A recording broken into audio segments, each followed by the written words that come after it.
Mister Prabhakar, వాళ్ళు foreigners లాగా 6 నెలలు కష్టపడతారు, ఆ తర్వాత డబ్బు తీసుకుని ఊళ్ళన్నీ తిరుగుతారు, మళ్ళీ తిరిగి వచ్చి గుడ్లా కష్టపడతారు. వాళ్ళని చూసినప్పుడు నాకు ఈర్షగానే ఉంటుంది.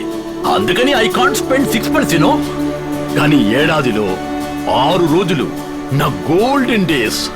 At that time, Mr. Prabhakar,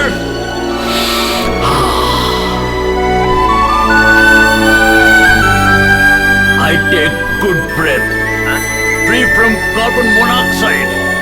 No more concrete jungles, only green pastures. నేను చెప్పానని తప్పుగా అనుకోకండి. అప్పుడప్పుడు నాలా బ్రేక్ తీసుకోండి. ఎప్పుడు కోర్టు కేసు అక్యూజ్డ్ క్రిమినల్స్ అని అంటూ ఉంటే your damn brains will be burned, man. Exactly.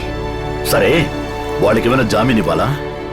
లేదు సార్, అవసరం లేదు, నేను చూసుకుంటాను. ఎవరైనా హైయర్ అఫీషియల్ తో చెప్పించమంటారా? లేదు sir, I'll do it full. Sure. Sorry for the inconvenience sir. No, ఆ కుర్రాళ్ళు అడిగానే చెప్పండి.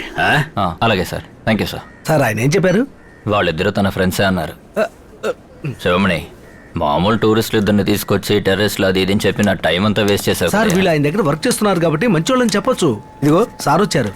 ఈ కోడ్ వర్డ్స్ ఆయన చేత చదివించామంటే వాళ్ళ ప్లాన్ ఏంటో తెలిసిపోతుంది. సార్ ఈ ప్లాన్ ఏంటో ఒకసారి చూడండి.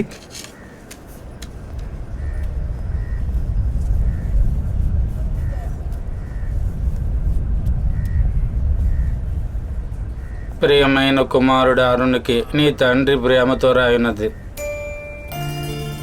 పుట్టుకతోనే నేను గుడ్డివాడిని, ఎందుకురా పుట్టాను అనుకుంటున్నప్పుడు మీ అమ్మ నాకు పరిచయం అయింది. నా ఎగ్జామ్స్ రాయడానికి ఒక స్కైబా వచ్చింది. తను చెప్తుంటే రాసేవాడిని. నేను అందగాడినని తను చెప్పింది. అప్పటిదాకా అందం గురించి రంగుల గురించి నాకు తెలియదు. సడన్ గా ఓ రోజు నేను నచ్చాననింది. ఆ రోజు నా కళ్ళల్లో వెలుగుని మనసులో ఆనందాన్ని చూశాను. ఆ పరవశాన్ని చెప్పడానికి మాటలే లేవురా. గుడ్డివాడికి రంగుల ప్రపంచాన్ని చూపించే శక్తి ఒక ప్రేమకే ఉందనేది అప్పుడే తెలిసిందిరా. తర్వాత మా ఇద్దరికి పెళ్లి జరిగింది. నువ్వు పుట్టావు, మీ అమ్మ చనిపోయింది. నీకు అందమైన 2 కళ్ళు ఉన్నాయి, వాటితో చూడగలవు అన్నారు. అది వినగానే ఎంతో సంతోషించానురా. నేను ఎలాగైనా నిన్ను పెంచగలను, పదులకు నన్ను నువ్వు ప్రాణంగా చూసుకుంటానంటావు. నా వల్ల నీకు ఇబ్బంది రాకూడదని ఈ అనాథాశ్రమంలో నిన్ను చేస్తున్నాను రా. రే అరుణ్, నేను చూడలేని ఈ ప్రపంచాన్ని నువ్వు చూడాలిరా. నేను పొందనివి నువ్వు పొందాలిరా. ఊరకే డబ్బు డబ్బు అని డబ్బు మనిషిగా ఉండకురా. డబ్బు సంపాదించే మిషన్ లా ఉండిపోకురా. రే అరుణ్, ఒక్కసారి పుడతావు, వీలైతే ఈ లోకాన్ని చుట్టి చూడు. డబ్బులు లేదా నువ్వు పుట్టిన ఈ దేశాన్నైనా ఓసారి చూడు. అన్నిటికన్నా నేను చెప్పానుగా, ఆ వెలుగు, దాన్ని ఎలాగైనా చూడాలిరా. ఆ వెలుగుని నువ్వు అనుభవించే తీరాలిరా. ఈ లెటర్ ని ఈ తాత బహుమతిగా నీ కొడుకు ఇవ్వరు. తాత ఇచ్చే బహుమతి చెప్పినవన్నీ చేస్తావని ఆశిస్తున్నాను. ఇట్లు తాలిబాన్ల ప్లాన్ అనుకున్నానే.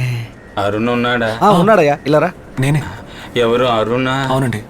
ఇలా చూడు నాన్న, మీ నాన్న ఆశయాన్ని నువ్వు నెరవేర్చాలి. ఇది మీ అబ్బాయికి ఇవ్వు.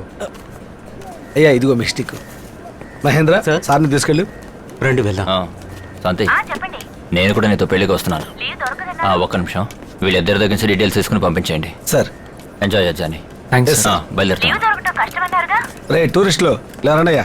ఏమయ్యా ఆ కంప్లైంట్ నోట్ అందుకో. సార్. అరే పాలసీ అబ్బాయివా? సార్. వెయిట్ చేయి, ఈరోజు వేద్దాం. Okay sir. నీ పేరేం చెప్పావు? అరుణా? అరుణ్ సార్. రాసుకోవయ్యా. నాన్న పేరు? సాక్రటిస్. నీ పేరేంట్రా? Socrates sir. అంటే మీ నాన్న పేరు అరుణా? అవును సార్. ఏంట్రా ఎగతాళిగా ఉందా?